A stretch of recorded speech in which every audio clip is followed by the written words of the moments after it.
So for our front-lying mountain pose, we want to find ourselves initially on our stomach with our feet tucked underneath of us and our palms facing down.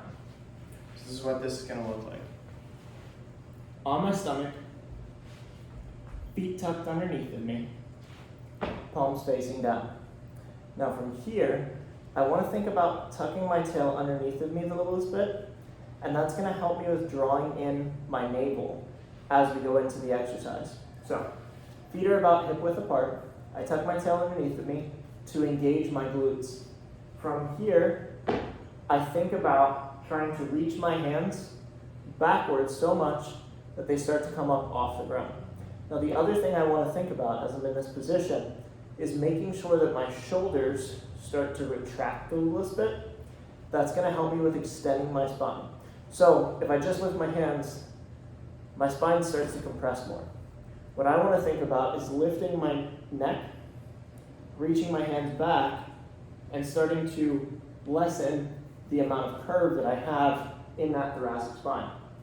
I'm going to drop my head down to the front, and I want to think about trying to have my nose about 1/4 of an inch away from the ground with that full lengthening of the back of my neck.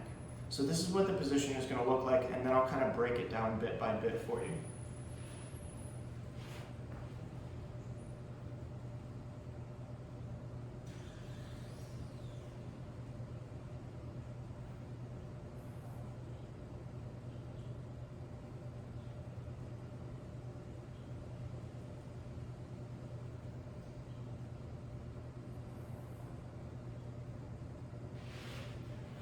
So the main thing that I want to think about in this position is that when I get into that position, once I tuck my tail, I draw my navel in, right?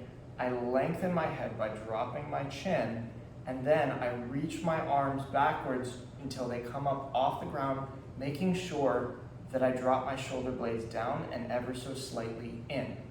Once I get to that position, then I want to think about starting to try to use my breath, that expansion of my rib cage outwards, to start to push my chest point forward into the ground and lift my neck backwards. Now, the reason that we do this is because if this is my neck and this is my spine, my upper spine, right? As my upper spine starts to curve, my neck starts to shorten. As I get into this position, I start to create a little bit of length.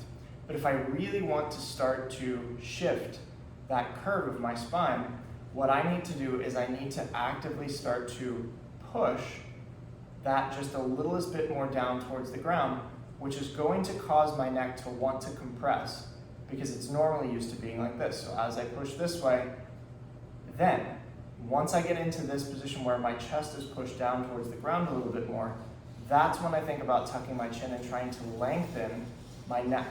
And the eventual goal is that as we start to continue to do this for longer and longer, we will start to train our body so that when we are standing up and our glutes are firing properly, our spine, our upper spine, is going to start to have this kind of shift to it instead of being curved downwards. And not only will it have this shift, but it will also have the space available to keep the neck lengthened as opposed to compressed when the chest is rotated forward. So we're using gravity as a way to start to get this change of our posture when it comes to our spine to happen.